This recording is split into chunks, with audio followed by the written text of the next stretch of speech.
This segment is sponsored by the Tennessee Wildlife Resources Agency. Join us in preserving and protecting Tennessee's wildlife. All right, welcome back, everyone. You can call us here at 615-737-7767. We'll be glad to take some phone calls from you. We're talking deer. We're talking issues, hunting issues mainly, but we've been talking about deer, and this has been ongoing. This is our third show that we've actually talked about deer, specifically the baiting issue. I say that because, ladies and gentlemen, this issue's getting more and more prevalent. More and more people want to talk about it. More and more people want to bring it up. More and more people want to either see it go or fail, whichever way, but let's do it. And there's some gray areas. We've touched on those gray areas. I don't like gray areas. I'm gonna be honest with you. That 250-yard radius of a 250 yards from a feeder or bait site, you know, however you want to say it, you must be at least 250 yards. And that's I think that's fairly new. I mean, I've heard about it for years, but I think it's actually written and it's written kind of in time. Stone now. And but it's still a gray area.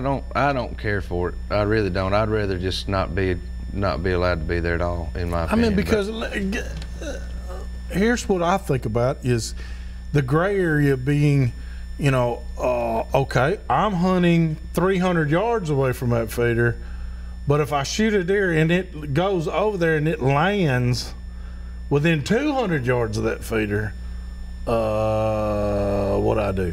Better be able to prove you shot him out there. You better have some hair or something where you shot. The biggest thing is if you're 300 and shoot one that's 100 yards away from you or something, you know.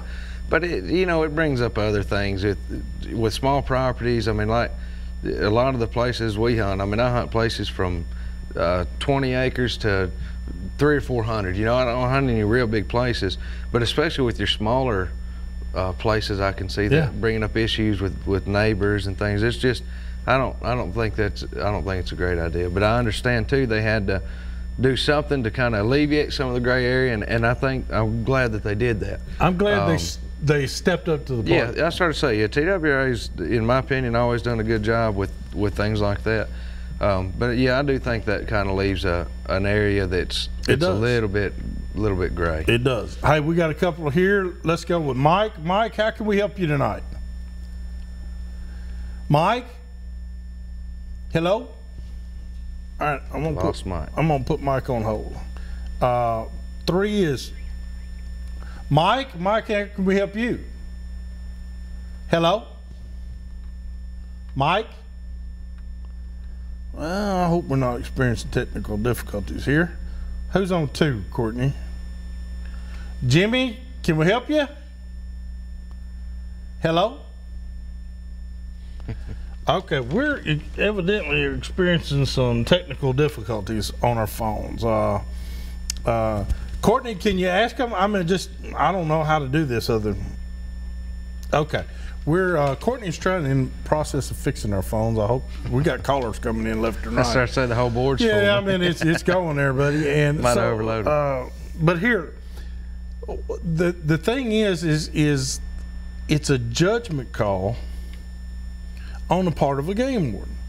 And game wardens, look, come on now, we got to cut them some slack too. Yeah, man, they got a tough job. They got a tough job. It's something that, you know, it puts them in a tight spot, I'm sure, sometimes.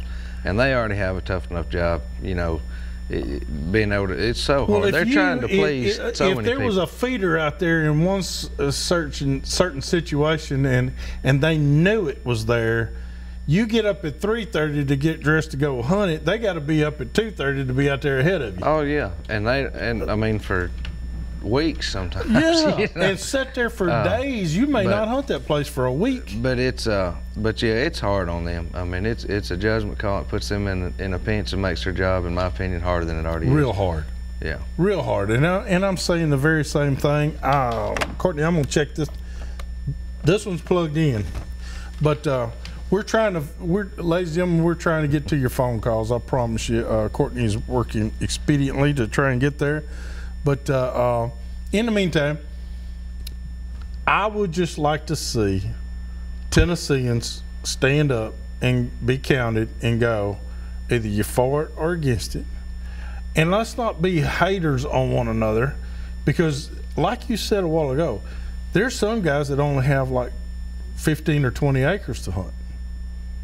And you got 300 and you're able to put out food plots. He can't put out food plots. Right. I mean, he don't have the space. He doesn't have the space. He might not have the money to buy the equipment or rent the equipment. Might not have any cleared areas. He may have 10 acres of hardwoods. That's right. So yeah. So he's kind of, so he or she is already under the 8 ball at the beginning. So how can we make it fair? I believe in fair all the way across the board. But give me some straight answers on those that are opposing it. Give me some straight answers. Tell me why. Not just because, well, they might get a disease. Well, guess what? They're already getting blue tongue and all that, and that's never stopped them. It's never stopped them from my biggest thing about that, number one, I mean, it can. I mean, but like you've already stated, a water hole. I mean, there's lots of other ways. There's lots of other ways. Could a diseased deer spread disease on a bait pile? Yes. Yes. Could it spread a disease under a persimmon tree? Yes. Yes. You know, so on and so forth. But my biggest thing with that would be that most guys have bait running 7 or 8 months out of the year. Anyway, I mean, completely legal. You know what I mean? They get it out before season starts. But my point is, it would be just as apt to spread those 7 or 8 months out of the year as it is the couple months during the season. But you know, it could be done, but I don't see baiting as making it any more of an issue than it would be. I think we're experiencing wildlife in general getting pushed into smaller areas, and I think that may cause eventually a little bit of, you know, some issues. I think it's going to cause a bunch because you got not just, I mean, you got deer, you got turkey, but you got to look all the way down the line. Foxes, you know, all the coyotes, they're all moving into smaller areas because we're developing everything around them. That's right. They don't have anywhere else to go, so you're concentrating. They're actually running out of habitat, and we're increasing ours. Right. Yeah. Pretty much. Yeah. That's it. And a lot of the places that we go now during the week out working, I know you're the same way. You're like me. You run around all the time, but you know, there's areas in around, you know, where I'm at with 3 and 4 acre lots of land in between these subdivisions. You can drive by and see 10 deer laying in there bedded down another day.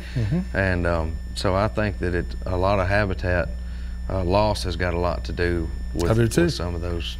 And I think it's going to cause us even more issues later down the road. Yeah, it's not going to get any better. No. I mean, you know, we've got to fight to keep what we've got and try to make what land we do have. My goal has always been to take what we do have and make it the best we can for them.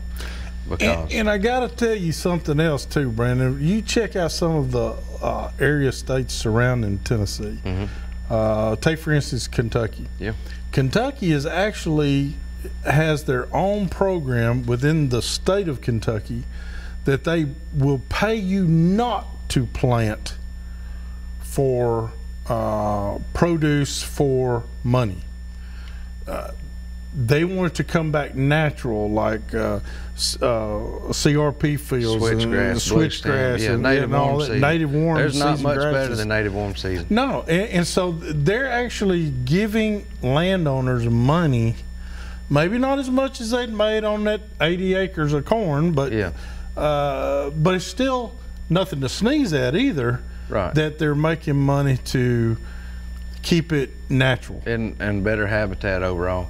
Like I say, matter of fact, I was talking with Dr. Kellen, you know, back not too long ago about doing some native warm season and stuff out there.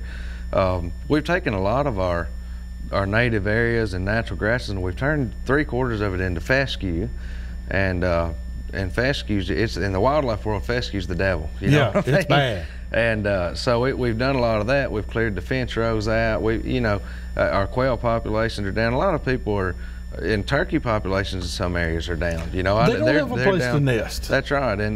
But again, it kind of, I think it goes back to you've got your predators congested. You've got, you know, everything's being pushed in together. But you know, a lot of that's why we're hurting on quail and turkey and things. We've just taken what they had and turn it into what we wanted, and it's really not been good. So that any kind of natural native grasses, we can turn anything back into that as much as possible. Would be That's going to be great. Wonderful. TWRA can help with that as well. That's right. So contact them if there's any questions about that. Well, next, Brandon, we have to do our tip of the week. So let's go do our tip of the week. It's being sponsored by Davidson County Farmers Co-op. Let me tell you something. Those folks are awesome. Matter of fact, here about mid-May or close to the end of May, Beth is going to come on here. She's the advertising marketing director for Davidson County Farmers Co-op. We're going to have her on here along with some of her other fellow employees, co-opers, and we're going to talk about what you could be doing to get ready for that fall food plots. I mean, that's going to be big, and Brandon, I'd like for you to be in on that too. But this week's tip, let me tell you something. I learned something huge, ladies and gentlemen, and if you have a boat in a slip on any of the Corps of Engineers lakes around here, and I'm talking about Percy Priest and Old Hickory, or if you have it in a slip on Kentucky Lake, and it's not a current year registration, you better get it current because you don't have long. They are fixing to crack down on that. We've seen some as far back as 1999 registrations. You are, regardless of whether you got it in a slip, you ain't cracked that motor in 16 years. It's still on the water. It's still on the water, and it better have a current year boat registration. Just throwing it out there. It's great life-saving. I'm not life-saving. It's a great money-saving tip I just gave you. If you happen to have a boat in a slip anywhere in Middle Tennessee, I'd have that current year boat registration on that boat immediately. All right, great tip for you. It's going to save you a lot of dollars right there. We'll be right back with more Southern Woods and Waters, and Chris Bainzinger is going to make you love duck. I'm telling you. Be right back.